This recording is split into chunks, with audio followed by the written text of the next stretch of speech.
નમસ્કાર ધોરણ 10 ના વહાલા વિદ્યાર્થી મિત્રો. આજે આપણે આ વિડિયો લેક્ચરની અંદર તમારું સંસ્કૃત વિષયનો પાઠ નંબર 3 છે. સ્વસ્થ વૃત્તમ સમાચાર.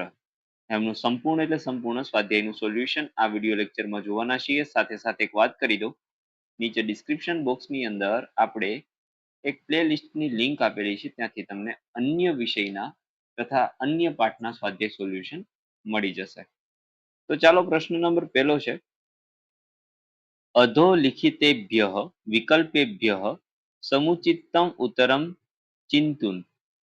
तो જોઈએ પહેલો વિકલ્પ શું છે કે બાલહ કિમ સમાચરેત, તો એમની અંદર આવશે સ્વસ્થ વૃત્તમ એટલે કે ખ. ત્યાર પછી બીજું કી કૃત્વા સ્નાનમ સમાચરેત, તેમાં આવશે તેલ મર્દનમ.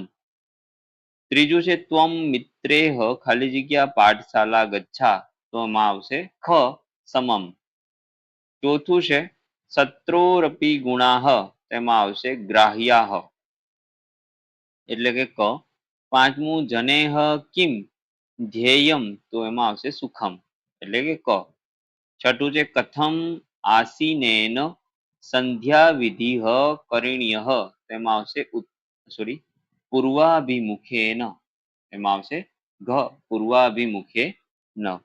પ્રશ્ન નંબર બીજો છે, એક વાક્યના સંસ્કૃત ભાષાયામ ઉત્તર લિખિત, સંસ્કૃત ભાષામાં ઉત્તર લખવાના છે, જેમાં પહેલું પ્રાંતઃ કાલે કમ સ્મરે, તેમાં જવાબ આવશે પ્રાંતઃ કાલે જગ દ્વિધાતારમ સ્મરેત. ત્યાર પછી બીજું છે કિદચ્ચમ જલમ પીબેત, તો શુદ્ધ જલમ પીબેત. કિદિચ્ચ તાતઃ પુત્રમ સમાદિશ, તો પુત્ર હિતે રતઃ તાતઃ પુત્રમ સમાદિશમ. ત્યાર પછી ચોથું છે કસ્ય સંસર્ગ ત્યજેત, તો દુર્જનસ્ય સંસર્ગ ત્યજેત. પાંચમું છે કિમ કૃત્વા ઉત્તરમ દેયમ, તેમાં જવાબ આવશે પ્રવિચાર્ય સમયક ચિંતિત્વા ઉત્તરમ દયમ. પ્રશ્ન નંબર 3, પુરુષ વચનાનુસારમ ધાતુ રૂપેણ રિક્ત સ્થાન પૂર્તિ કરો. તો જુઓ ગચ્છામી, તો એમાં થશે ગચ્છામ. ગચ્છાતમ, તેમાં આવશે ગચ્છત. ગચ્છતુ, તેમાં આવશે ગચ્છતામ. ત્યાર પછી વંદાવ્યે, તો વંદામ. વંદસ્વ, તો વંદેયામ. વંદતામ, તેમાં આવશે વંદેતામ.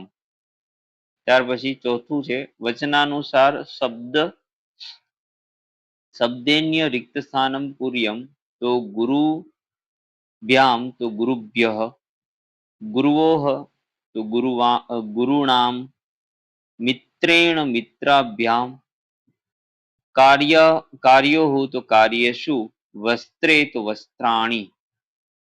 ત્યાર પછી પ્રશ્ન નંબર 5, અધોલિખિતાના પ્રશ્નાનામ ઉત્તરાણી આપલ ભાષ્યામ લિખત, એટલે કે ગુજરાતીમાં લખવાનું છે. પદ્યના આધારે દિનચર્યાનું આલેખન કરો. તો જવાબ આવશે પ્રાતઃ કાળે પથારીનો ત્યાગ કરીને સ્વસ્થ વિશેનો વિચાર કરવો, સ્વાસ્થ્ય વિશેનો વિચાર કરવો, જગતના સર્જનહાર પરમેશ્વરને યાદ કરીને ચોખ્ખું પાણી પીવું, પછી 100 ડગલા ચાલવું અને શૌચક્રિયા માટે જવું. હાથ સાબુથી સાફ કરીને કસરત કરવી, પછી શરીરે તેલનું માલિશ કરીને સ્નાન કરવું, પાણીથી પોતાનું વસ્ત્ર બહાર ધોવું. ત્યારબાદ પૂર્વ દિશામાં મુખ રાખીને બેસવું અને સંધ્યા ઉપાસના કરવી. માત પિતાને વંદન કરી અને સવારનો નાસ્તો કરવો. પછી મિત્રો સાથે શાળાએ જઈને અભ્યાસ કરવો. દુષ્ટોનો સંગ છોડી સજ્જનની સંગત કરવી. દિવસ રાત પુણ્યના કામ કરવા અને હંમેશા પ્રભુને યાદ કરવા. બરાબર વિચારીને જવાબ આપવો. સમજદાર સમૂહના ગુણોને પણ ગ્રહણ કરવા અને વડીલના દોષને પણ છોડી દેવા. ઈશ્વરનું ધ્યાન કરવું અને ના આવેલા દુઃખનો વિચાર ન કરવો. શરીર સંબંધિત સુખ ભોગવવું અને લોકોની સેવા કરવી. તો મિત્રો આ હતું સંપૂર્ણ એટલે સંપૂર્ણ આપણા પાઠનું solution. Thank you very much.